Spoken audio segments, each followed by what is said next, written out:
Let's see. Who's on today? I haven't even really had a chance to look. Anybody interesting? Let's see. Sometimes I like to do a shout out or two to our regular suspects. I see Carrie Lynn out there. Who else? Joey Oslin's been to a few. Let's see.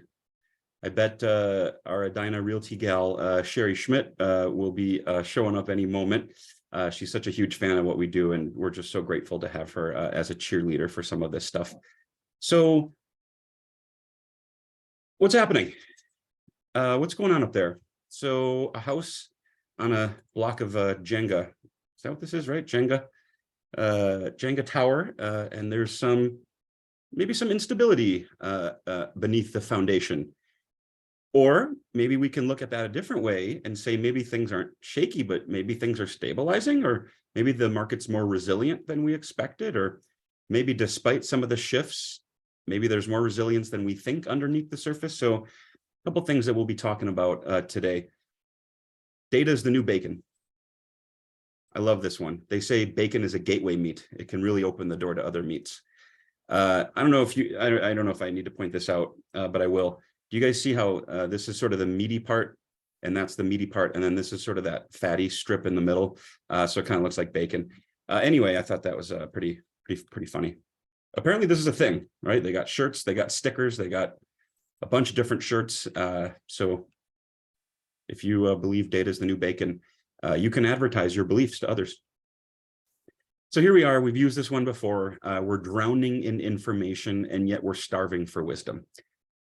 My job over the next 55 minutes is to leave you guys with some wisdom and with some knowledge nuggets, as we call them. And we also talk about actionable intelligence, right? It's not good enough to just throw charts at you or to throw paragraphs at you or factoids or whatever without talking about what they mean and how you might use them in your business, and how they impact consumers, buyers, sellers, investors, somewhere in between, someone in the luxury segment, someone in the entry-level affordable segment. So that's going to be a theme throughout as well.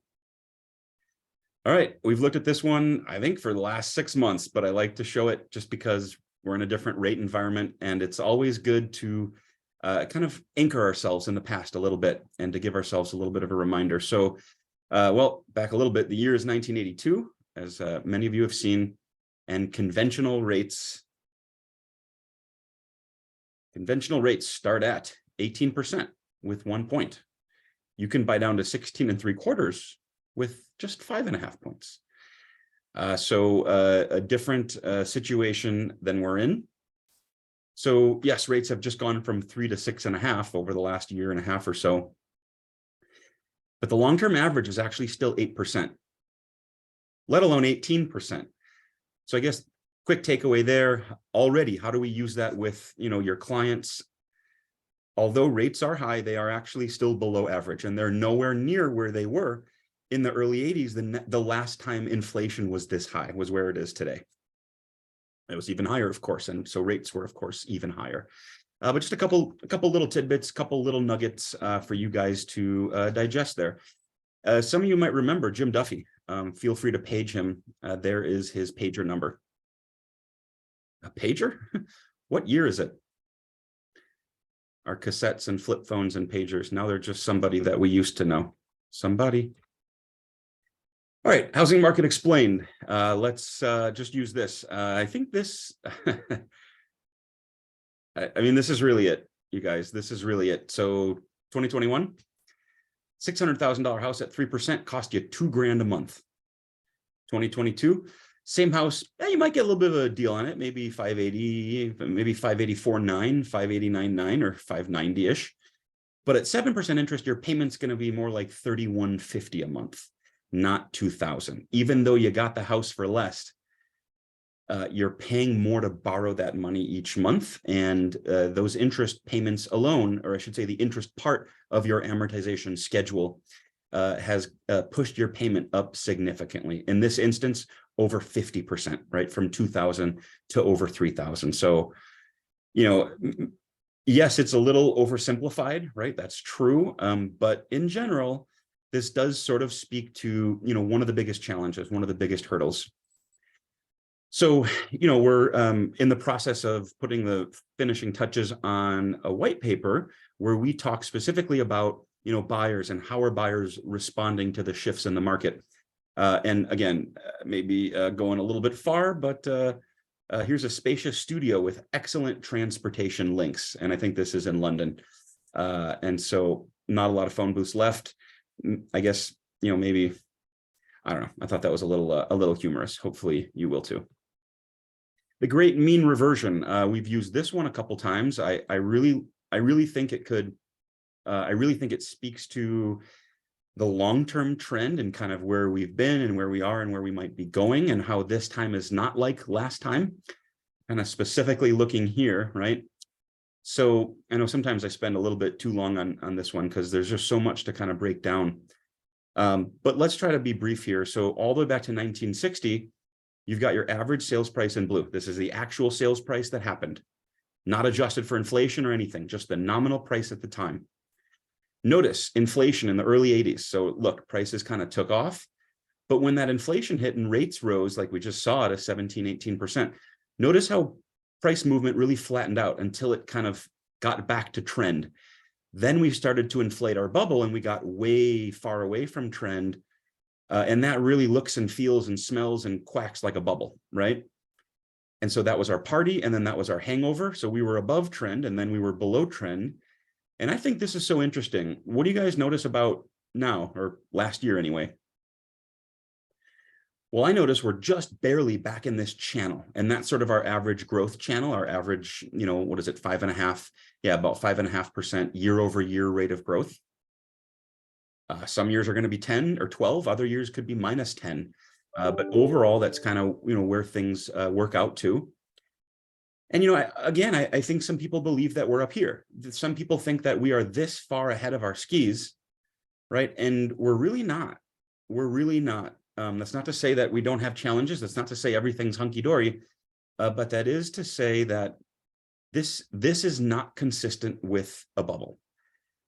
Have home prices risen a little bit, too quickly for too many people? Yeah, I think that's right. And, and now that's being felt as rates have changed. So prices weren't being felt as much because payments were low because of rates, but now prices are being felt because payments are higher because of rates. So that's the difference.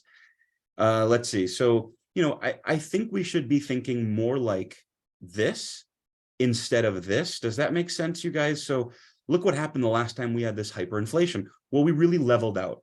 So, even though inflation's turned a corner, we'll spend a little bit of time talking about that.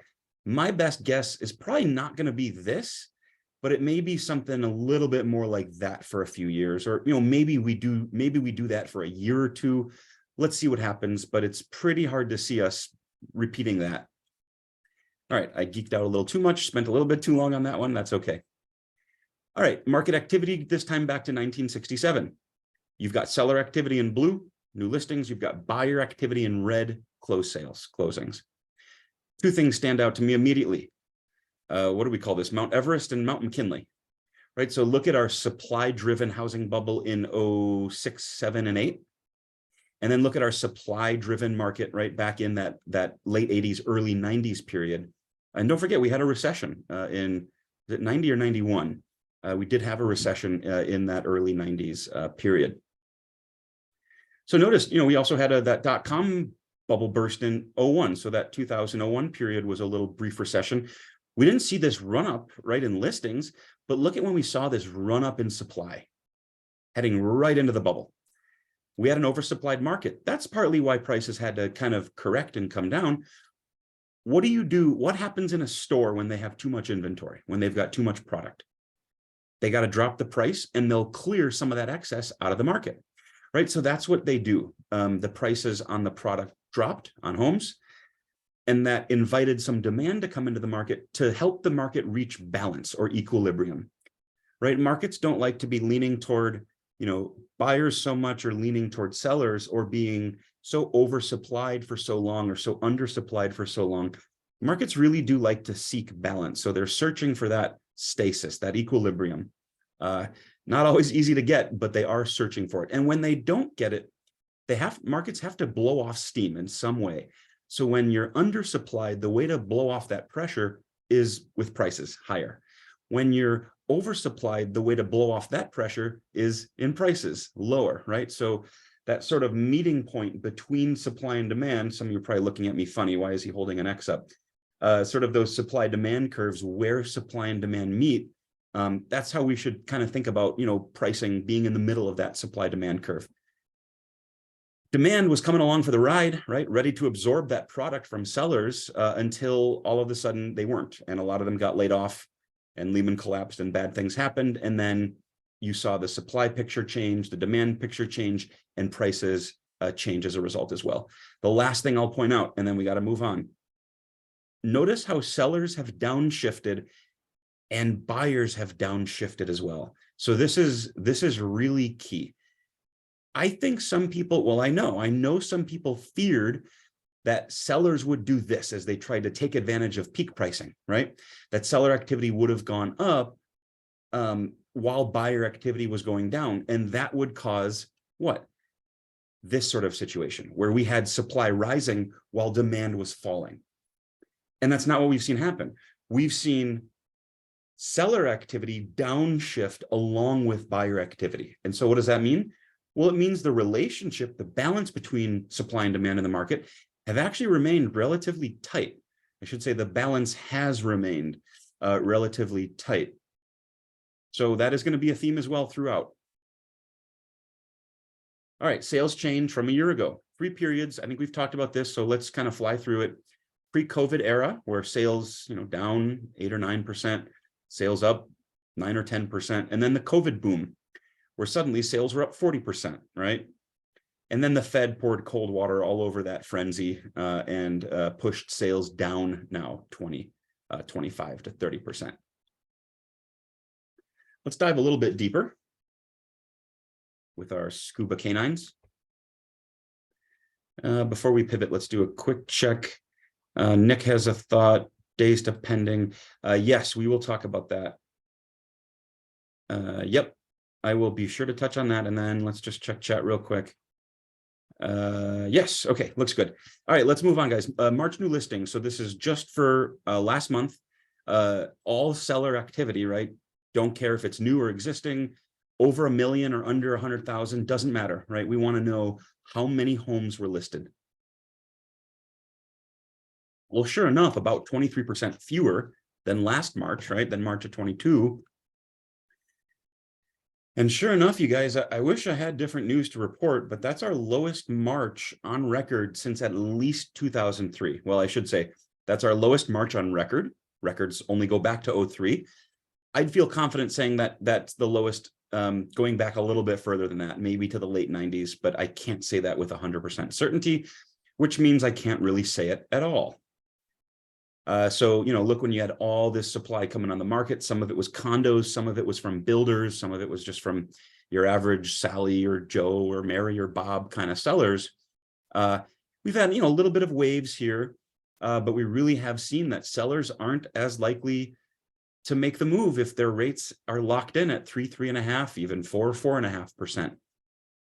And so they're a lot less likely to give that up, because of how much their housing costs would change were they to make that transition. Pendings, wish I had better news here as well. Down about 28% compared to last March to about 3,800. That's pretty tied up with March of 2011, pretty close to March of 09 and March of 07, above March of 08. But it is a pretty far cry from, where we were kind of, in the throes of COVID. And don't forget, when the market was pretty hot as well, at least for signed contracts back in 16 and 17. Closings, pendings, closings, pendings, closings, pendings, closings. You guys will notice there's a relationship here, right? There always is. Pending sales are always a leading indicator of closings. And by extension, showings are sometimes a leading indicator for pendings, which are a leading indicator of closings, which can often be a leading indicator of prices and price movement. March, CDOM, cumulative days on market. So let me go back here real quick. So what Nick Nick, you had the question. So days to pending. So I'm actually glad you said that. So days on market is just that. I wanted to clarify that. Days on market is list to under contract, not list to close, right? So the math is list to pending, but the art is, you can always say what, 30, 45, sometimes 60 days to close. So you guys can kind of take that and better counsel your clients using that. But let's just dive into this, right? CDOM. Median CDOM, right? 150, 125 days, 75 days, 30 days. Holy cowbells, down to 11 and 12 days, and now up 125% to 27 days, which, by the way, is pretty much where it was pre-COVID, right? It's pretty much between 2019 and 2020 levels. Well, actually, it's kind of smack dab in the middle of where it's been between, in 2017, 18, 19, and 20. So, looking at that 125% and taking that out of context, well, that sure looks extreme to me, and it smells extreme, right? It's also, that makes for a sexy headline, doesn't it? Market time's up 125%. That's going to sell subscriptions, and that's going to keep your eyeballs watching your advertisers after your programming. And so, yes, that's a fact. Market times are up 125%. What that leaves out is the fact that it's kind of back to where it was, kind of back to normal. And what that also leaves out is that these are exceptionally quick market times, right? 11 and 12 days, it's just not heard of, right? It just doesn't happen outside of a pandemic, and that's what we had. And so, again, I think that this leaves some key points out, and you have to contextualize a change like that. Otherwise, it really does look extreme, and it can instill fear or concern for some. All right. Whoa, bright colors. I'm told, you got to break up all your charts with something a little bit more pretty. So there's your colors for you. All right, median sales price. Things are getting a little bit interesting in prices, you guys. So take a look at this. Well, I suppose let's do the whole journey here. Peak of the bubble, 06 prices, climaxing at around 227,000. After the great financial crisis and the foreclosure and mortgage crisis, we rode that all the way down to 140K. Then we stomped all the way up to 355K. And then we are flattening out, right? We are absolutely flattening out. So from March of 22 to March of 23, didn't even register, right? Technically, it was up $100 from 354.9 to 355. So technically it was up $100, and that didn't even register in our tenths of a percent. I think you'd have to go out to the hundredths for that. So it didn't even register. So prices are really flattening out, and plus 0% should stand out regardless, but especially after a couple years of 8, about 11 and 8, right? This really, and even 10 and 6.5, this really does grab you by the arm and say something's different, something's changing here a little bit. Zillow said my house is worth 400K. 150. I'll give you 150. Same gal. CMA stands for Country Music Awards. No, it doesn't. It stands for Comparative Market Analysis. All right, you got to have some jokes, guys. You got to break up the charts with jokes. PPSF, price per square foot. Doesn't bug me, doesn't bother me. I don't care if you have 1,200 of these square feet or 12,000 of these square feet. I care about what you're paying per square foot, right? And sure enough, it's a good thing we're looking at this stuff, because on a square footage basis, we actually do see home prices beginning to soften on a per square footage basis. Why is it important to look at the market on a square footage basis? Easy. As bigger homes sell, prices tend to rise, right? Because bigger homes tend to fetch higher prices. When's the last time you saw a 4,000 square foot house selling for less than a 2,000 square foot house? It does happen. I know it happens. Especially, I remember all the teardowns around 50th in France, only 5, 6, 7 years ago, and just how big of an issue that was. and they were rebuilding some 2,000 or 3,000 square foot homes for 1.5 million, when there's a chance you could find something maybe 3,500 square, somewhere else for a little bit less. So it's not that that doesn't happen. But what this does is it says, once we account for the fact that maybe bigger homes are selling, now how do we see the change in a square foot of house, the value or the price change per square foot of house?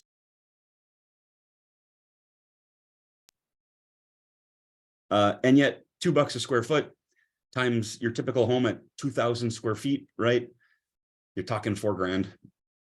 It's not really that substantial. You're talking 224,900 to 219,900, or something like that. So don't read too much into it, and know that this is on a square footage basis and not on just a median sales price basis. So just know that they're different. And that's why they show different things, because they ask different questions. All right, let's keep trucking. Percentage of original list price received at the point of sale, at the time of sale. Last 2 Marches, sellers got 102 and almost 103, 103% of their original list price that they received, right? How about last month? This March, down 4% to about 98.5. Well, wait a minute. We've seen this movie before, right? 98.5 is actually pretty common when the market's strong, right? 98.5. It's actually pretty common. I don't know that I'd use the word strong. I might use the word surprisingly resilient, but strong is probably a little bit generous. But guys, this minus 4%, you're right. It looks extreme, but it's coming down from such an elevated baseline. And that's the key. You don't just have to look at the current period, but you got to look at the year ago period or the baseline period as well. And sure enough, this decline looks dramatic only because of how high it was. It doesn't really have much to do with where it is, because it's not really in a bad place. 98 to 99. We've been there when markets are strong before. So it's not really in a bad place. It's just the change looks so dramatic because of where we were. So that was original list price. How about percent of current list price? So March of 21 and 22, even after you've had a reduction, you were still getting over 100% of your current list price. Now you're still getting 100% of your current list price. So once you are priced right, that's the key. SSP, seller selected pricing. Once you're priced right after a price reduction, which are more prevalent now, as we will look at in, I don't know, about 10 slides, after a potential price reduction, now you're priced right. Now you'll get a pretty decent offer, but you have to be priced right, in line and in tune with the market. And I know you think it's worth $450, and the truth is it's not worth a penny over $399. $150. All right, inventory, active listings, 33,000, blowing right past 15,000, right past 10,000, down to about 6,000. How many do we need? Well, I'll tell you this much, 20,000 active listings would get us to a market equilibrium, right? Would get us to a balanced market. Why? Well, we're selling about 4,000 homes per month, 4,000 to 5,000 homes a month. Spring, summer months, sometimes six, even 7,000. Some winter months, sometimes 2,000 or 3,000. So call it 4,000 a month. If we had 20,000 active listings divided by 4,000 sales, that equals 5 months of supply. And that's what we're shooting for, 5 months of supply. So we belong here. This is where we belong. If we wanted a balanced market, we would need to be here. Instead, we are here, right? So that kind of paints the undersupply picture. And persistently undersupplied. And even though, yeah, it's up 4.5%, it's just not enough to really move the needle. And folks who are out there shopping, yes, it's a little bit looser. Yes, you may not quite have the bidding wars, but we are hearing there's a lot of multiple offer situations out there still. So we need to be at 20,000 for a balanced market. We're instead at about 6,000. That is the highest March since at least, well, I can say for certain that is the highest March since 21. It is definitely below March of 2020. And you guys can see we've really kind of been stuck down here, not really doing much movement since inventory got so compressed. Month supply, another interesting story here, you guys. Remember what we talked about at the beginning about how buyers and sellers have both downshifted activity levels in tandem. And that's meant that that balance between supply and demand, instead of deteriorating, it has actually remained sort of in line or in sync with one another. And that's meant that the market is still pretty tight. That means that demand, believe it or not, is still relatively strong. I should say is still fairly strong relative to supply, right? So this takes current supply divided by the average sales per month.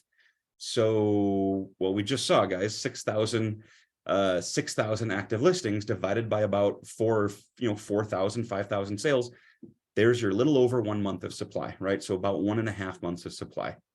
Still below 2018, 19, and 20 levels, but yes, about 40% above March of 21 and 22 levels.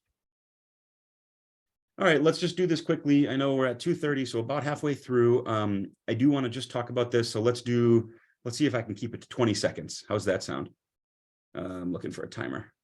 Anyway, I'm going to spend my 20 seconds looking for a timer. Wait a sec. I got one in my PowerPoint. Here we go. Okay, starting at 30. Okay, sellers markets, right? You've got one unit of supply, one seller, and they're all competing over these buyers, right? So these buyers have to outbid one another in order to get an offer that the seller really wants to take. Buyers markets, just the opposite. Here you've got a lot of supply, but not a lot of demand. Here you had a lot of demand, but not a lot of supply. So here the buyers are in control. Sellers have to make concessions. They have to do home warranties, price reductions, right? Everything else, fixes based on the inspection. All we want is a balanced market where supply and demand are pretty well matched up. Darn it, that was more like 35 or 40 seconds. I still call that a success. Thank you for playing with me. All right, let's break up all of our charts with, it actually kind of looks like more charts. Anyway. All right, some year-to-date numbers, guys. We wrapped up a first quarter, right? Jan, Feb, March, first quarter. So it maybe, well, I think it's worthwhile to look at, the market on a year-to-date basis. So I know this says annual. It's just year-to-date through 23, and it's that same first quarter for each year. So I should call that year-to-date. Forgive me for that. Seller activity down about 20% so far this year. Closings down about 22-23% so far this year. Median sales price, although we saw it flatten out in March, for the year so far, it's actually up more like 1.5% because Jan and Feb did show year-over-year gains, even as March really flattened out. We don't talk about rents all that much, and that's by design because we focus on home ownership. Today's renters, or ideally 70% of them, today's renters are tomorrow's home buyers. So what happens in the rental space matters to us. It does matter. It is critical to have safe, accessible, and affordable rentals so that people can save for a down payment and transition into homeownership if they so desire and if their situation permits them. So rents actually posted the first annual decline since the start of the pandemic, right? -0.4%. Look at the rent growth during the deep, dark throes of the pandemic, up 17%, 18%. So that's an interesting change. How about year-over-year change in median sales price? Well, here we are at 0%. Here we are at 0%. I guess it's possible we bounce off 0%. I kind of think it's not likely though, right? I kind of think we will see some negative. It's hard to see us avoiding that. Let's look at a couple scenarios though. Here's a scenario, right? So look at price growth. Housing bubble, anybody? How about housing crash, anybody? How about tax credit, anyone, if you remember? How about early phase of recovery? Anybody have fond memories of that period where we had a lot of investors scooping up foreclosures, flippers and stuff like that? They're not any value judgment, right? Investors provide a needed service in the market and they provide some liquidity, although there are some other challenges and concerns that some have. And then look, then prices just kind of rising at 5 to 6%. And look at COVID, prices up 10, 15%. And now we're kind of back to that zero line. Do we bounce off that and kind of get back? Maybe. I kind of don't think that's likely. Do we look something more like that? It's possible. Maybe something more like that. That's possible. How about this one? I could see that happening too. This one, a little bit more like a sharp V. Suppose that's possible. It's sort of what we saw in 09 and 2011 there. How about this guy? Maybe more of a U shape, kind of slower down in the trough there. How about maybe something more like this guy?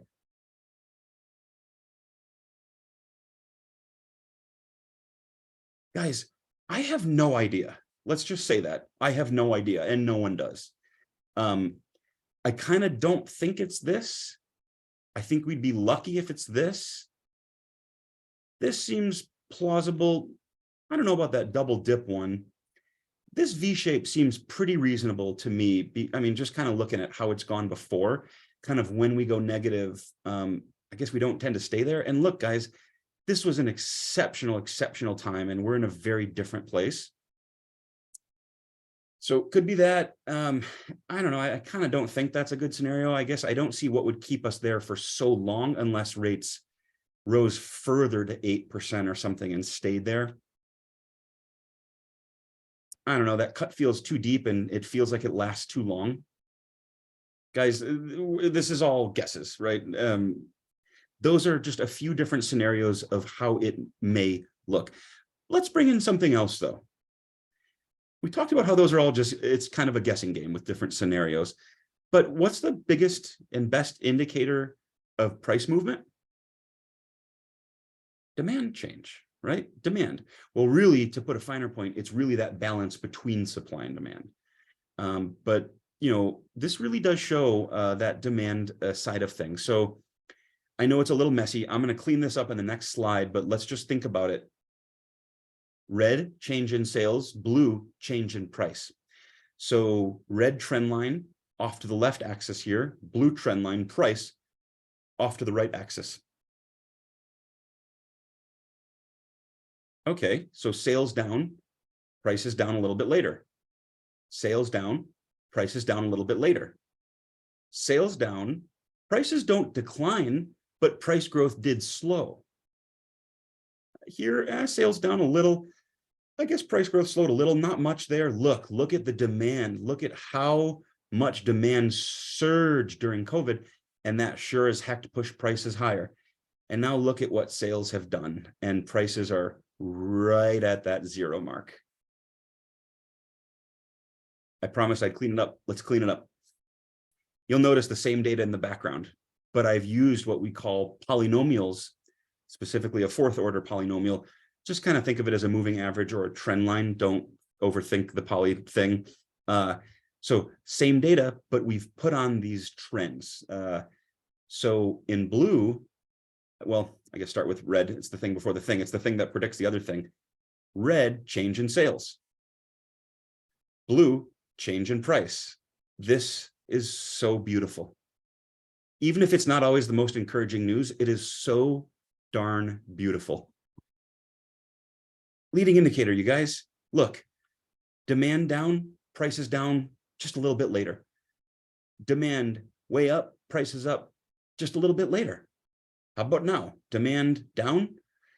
So careful here. This one shows prices have not yet gone negative, but the trend line kind of overstates that a little bit. So just know that the fact is here, we're right at 0%, but the trend line is sort of reads a little bit too much into that. But here's the takeaway, you guys.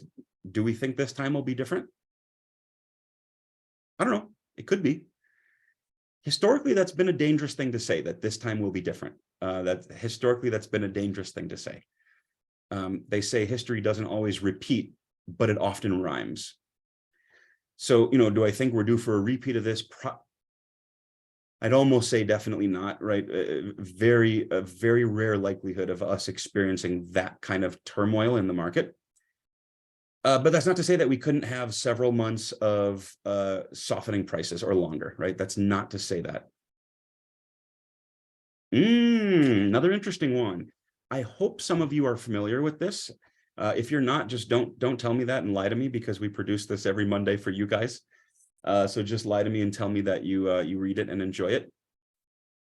So change in showings in blue, year-over-year change in showings, and then 30-year fixed rate mortgage in dashed gray off to the right. So blue off to the left, change in showings, dotted gray off to the right, 30-year interest rates, just plain old fixed interest rates.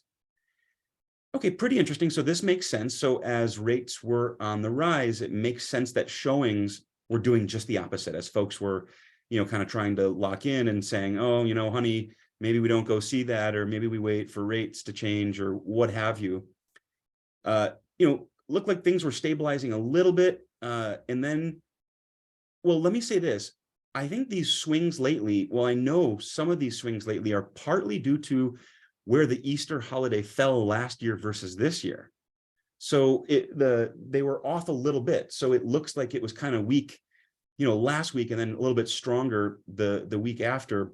But just know that sometimes the calendar plays tricks on us with where Easter falls, or, sometimes it plays tricks on us.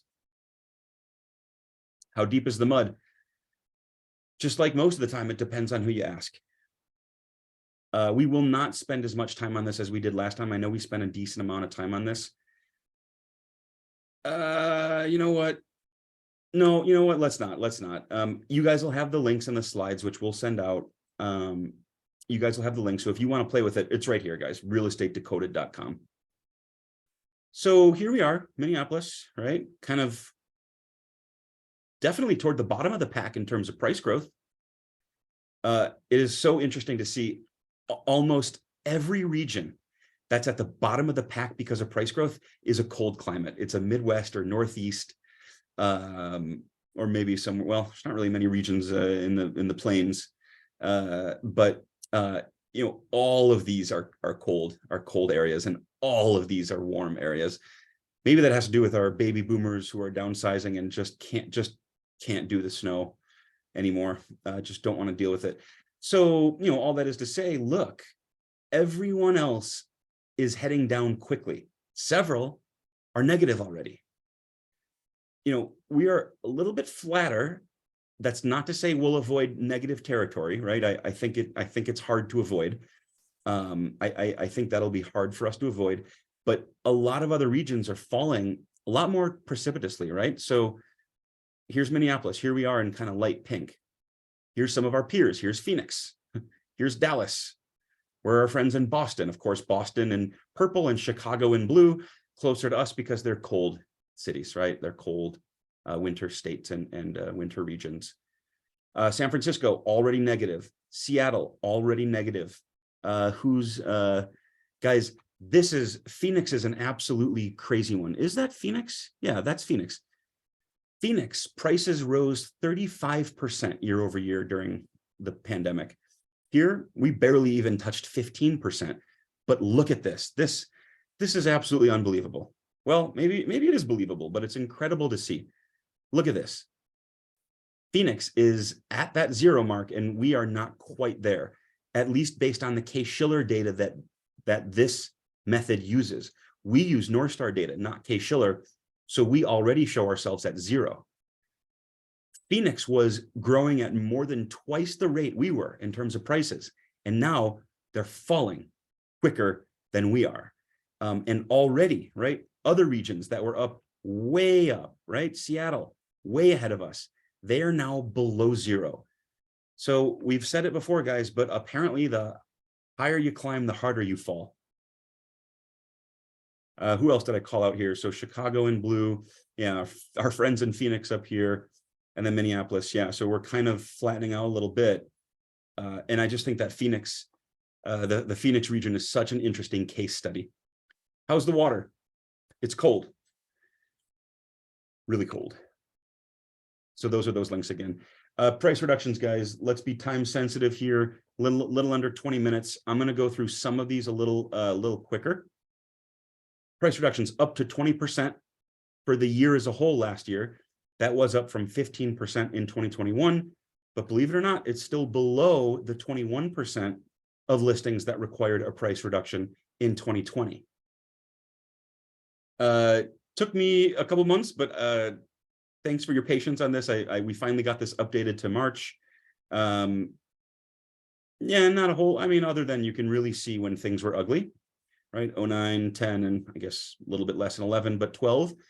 And now we actually do show that March, we are seeing not just an increase from 12 to 29, because that 12 is sort of artificially low.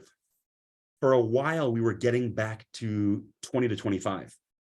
Now we're closer to 30, so that does speak to the fact that sellers are a little bit more likely to consider a price reduction. Earlier on, it felt like sellers were willing to expire or withdraw their listings and then maybe try again in the spring. Maybe that was this past winter, October, November, who were thinking maybe wait till spring. But maybe now, instead of asking the 400, they're asking 379 and accepting 374 or what have you. So some interesting change there. Again, some buyers want to believe that we're here, and we're just not, right? We're just not.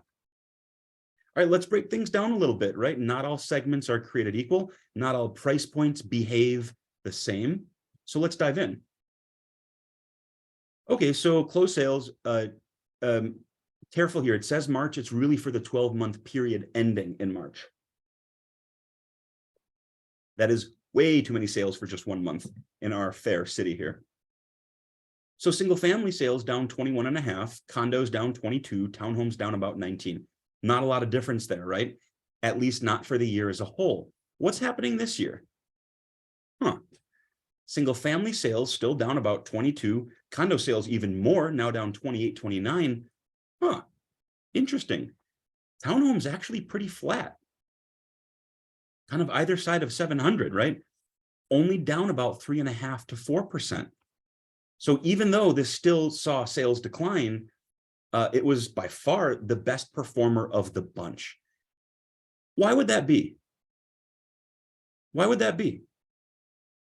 Price points usually a little bit more attractive on the townhome product. Yes, you'll have an association, but you won't have to worry about snow and lawn. So maybe our boomers are thinking about that. Maybe some first-time buyers are thinking about that if they're nervous about taking on the maintenance costs at a time when their monthly payment will already be more than what they were comfortable with. So maybe they just don't want to worry about that. Maybe there's detached townhome products that actually look and feel like single family, but have a managed association. I know some of them are doing slab on grade, not to geek out on the build side, but some are doing slab on grade. We're not in Tornado Alley, but I still think, given the weather, I think I'd still like a basement. Anyway, but we have to get more creative, and we have to move the regulatory needle a little bit to allow people to build and develop more homes so that people have a place to live, and so that hopefully they can own something and gain some equity out of it and roll it into the next property. So interesting development, and a little bit of a new development. So that caught my eye, right? We were looking at that, our team, Eric Jackson and myself, we were looking at that, and we said, well,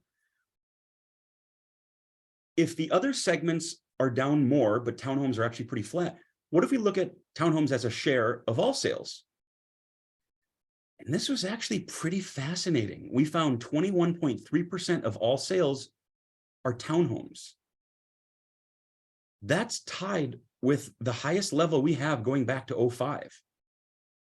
So the share of townhomes in the market is actually about as high as it's been. If this is a segment that you're not as familiar with, I can't really imagine a better data point to feel motivated to get more familiar with that segment, that product type, those locations, those developments and buildings and complexes. Stuff like that. So just something to think about. Similarly, new construction. This is an almost identical picture. I think you guys are going to like this. So March closed sales. Oh, wait, excuse me, guys. So this is for the year. Look, there's way too many for just a month, obviously. So this is for the 12-month period ending in March. But the point is still valid. New construction sales only down about 10%. Existing previously owned sales down more like 22.5%. Because we saw more of a decline here, this is going to stand out more, isn't it? And let's take a look. Percentage of all sales that are new construction. Wow. It's not that new construction sales surged, it's that they fell less than existing. So this isn't quite at the highs it was at. And remember, we had, a lot of building, a lot of condos. We had a condo bubble, cranes all over downtown developing condos. And so we kind of knew what that looked like. Interesting. Look at the percentage of all sales that are new construction versus the percentage of all actives that's new construction. Holy cowbells. Once again, 42, 43% of our active inventory is new. That's a little bit of a surprise, right? Again, it's not because we saw this surge. Well, actually, on the inventory side, we did see a little bit of a surge. Why? Because builders, all their lots, they really wanted to kind of get it online and get it sold. And so we actually did see an increase, or I should say more of an increase in inventory on the new side. And so that's why you do see inventory so high, even though sales are high, but not quite to those same highs. So a little bit of a difference, a couple differences there. Oh man, I only have 10, 11 minutes with you guys. This is where I get sad. This is also where I pick up the pace a bit. Closings, under 500,000 in blue, 500,000 to 1 million in red, over 1 million in green. Sales are down the most where buyers are the most rate sensitive. No kidding. Down 25%, under 500,000. A little bit of a better performance in our, I don't know if I'd call these mid-market ranges. I think of the middle market as maybe more 4 to 6 or 5 to 650.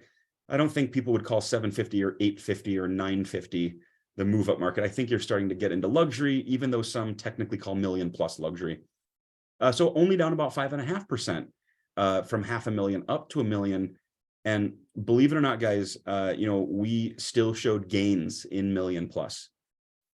Again, for that 12-month period. Been talking a good little bit about, rent control. Minneapolis city staff just released a really good report that actually took a lot of our points into consideration. And hopefully it'll move council a little bit to kind of put a hold on that and pursue other options that will help people more. And so, St. Paul did it. Minneapolis opened the door to doing it. And so some were thinking that you'd see this, that sales in St. Paul would crater because of this, of this change, of this new policy. Sales in the city were down just about as much as they have been in the metro. So we just don't see that much of a change there. And same thing in Minneapolis, just not that much of a difference there. So if you had that thesis, you would be wrong. It looks. Closed sales over 1 million. I think most of you have seen this. We always have to touch on the luxury market. This segment doubled in 2 years, from 750 to almost 1,500, right? This segment just about doubled in 2 years, and 50%, 25%, 50%, 7.5%. Absolutely incredible. High net worth individuals that are buying these homes aren't really impacted by inflation. They are not really impacted by rising rates. A really good share of them are buying $3, $4, $5, $6 million homes, all in cash. I know. What are we doing wrong? And so it's just been incredible. It's just been an incredible trajectory, that these luxury homes have been on. I don't have data on this, but I will share with you all anecdotally, we're still hearing of multiple offers on $1.5 and $1.8 million product. Still hearing it on $300,000 homes and $400,000 and $500,000 homes as well. But to still hear that there's multiples on 1.8 or 2 million, I don't know. I think it would surprise some folks. Aha. So just looking at March, right? So that was 2022 as a whole. How about we just look at March? So now we do see we coughed a little bit of that back up, right? We had to give a little bit of that back, but look, it's not like we're back down here, right? We have held on to those gains. We're just kind of bumbling around, at the peak here, 95 up to 100, back down to about 95. Nothing's cratering. I don't see this as any major change. If we're seeing this coming down, I think if this comes down, we'd want to see it coming down. I'll take things that are obvious for 800, Alex. If we're going to see a trend change here, we're going to need to see it happening in just more than 1 or 2 months, right? We're going to need to see a pattern here. We're not seeing that yet. Well, you know what they say, folks, economists have predicted 17 of the last 3 recessions. This time they got to be right. This time I think we're due for one. CPI, Consumer Price Index. Let's just shift gears a little bit. All items peaking at 9%, down to 5%, versus our CPI less food and energy, which excludes the most volatile components of the CPI, food and energy. Guys, we've turned a corner. Things really are looking a little bit better. I'm not going to paint a rosy picture with sunshine everywhere, but inflation really does seem to have turned a corner. Producer price index, consumer price index, personal consumption expenditures, core personal consumption expenditures. The Fed looks at a whole bunch of different data points. I've heard they like the PPI and PCE more than the CPI, which is interesting because CPI release days seems to be what really moves the market, the stock market anyway. But guys, moral of the story is all of these measures are showing inflation turning a corner, every single one. Is it possible we have a secondary spike? I guess maybe, probably not really. I think that's pretty unlikely. And even going back far, you don't tend to see that kind of thing. Zori, who's Zori? I don't know. It's just the Zillow. I've never met anyone named Zori. It's the Zillow Observed Rent Index. Please don't throw virtual tomatoes at me because I'm showing you Zillow data. This is important. Look at the CPI rent component. This is what the government is tracking. CPI rent in blue. Zillow, say what you will, for better or for worse, right? They captured this decline and the surge in rents so much more quickly, and they're capturing the decline much more quickly as well. I don't want the Fed, and you don't want the Fed making decisions here when this is kind of the reality, if that makes sense.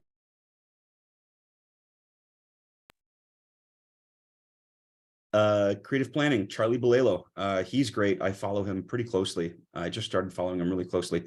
So again, shelter CPI, and this one uses the apartment list data, right? We're down early in the pandemic, surging way later where there was a shortage of everything, including homes, and now really kind of settling back into that, that 3%. Looks like it's flattening out at that 3% kind of rate.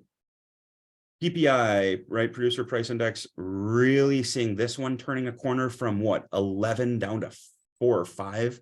That's been a huge change. Wage growth, what's happening on the wage growth side? So they got a moving average versus just year over year. I guess focus on the dark blue. We are seeing wage growth starting to ease a little bit. And that was what the Fed was afraid of with the wage price spiral, where because wages are up, people can afford to buy more things, and that pushes the price of goods up. And so we are seeing that starting to ease just a little bit. How about on the labor market side? Job openings, total job openings, also starting to ease and fade a little bit, right? The labor market was just too hot. And it was what the Fed had stated that was a concern of theirs, that the labor market was just too hot, and starting to see a little bit of an unwinding there. Here's our boy, Jerome Powell. What happens when a meme grows up a little bit? Oh, it look like that. Anyway, 6.3%, that's where we're at on the 30-year fixed. Here's where we were when Jim Duffy was in business, right? 18% in the early 80s. A little bit more recent, right? This one only going back to 2004. You can see when rates were actually pretty close to 7%, right? So you don't have to go back as far as you might think to see, rates at 6%. I guess you only got to go back, what, 12, 13, 14 years? I guess that's a long time. It's all relative. You can kind of see we were on the rise here, and then COVID, and then inflation. A little bit of a blip, right? Kind of hitting our peak, a little bit of a blip. I really hope that remains the peak. Some folks think we could be in the low 5s by third quarter of this year. If that happens, I think you're going to see demand coming out of the woodwork. Why? Oh, that's why, right? We talked about that one. Well, so what about affordability, right? Higher levels, better affordability. And you can really see what happened the last few years. Affordability came down in 21 because of prices. Affordability came down in 22 because of rates. What's happening with construction? 2 plus unit structures in blue, 1 unit, so mostly single family, in red. Boy, oh boy, has this been a change. Look at red, you guys. It has always been ahead. Something changed after the Great Recession. Something just changed. And I kind of hope, well, I hope everyone has access to safe, affordable housing in one way or another. I guess that's the most important part. But for those who are hoping to own their own single family home one day, they are probably hoping that one day red gets above blue once again.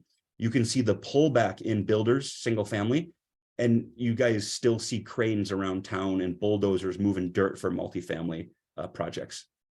So that was units under construction, seasonally adjusted. This is just starts, housing starts.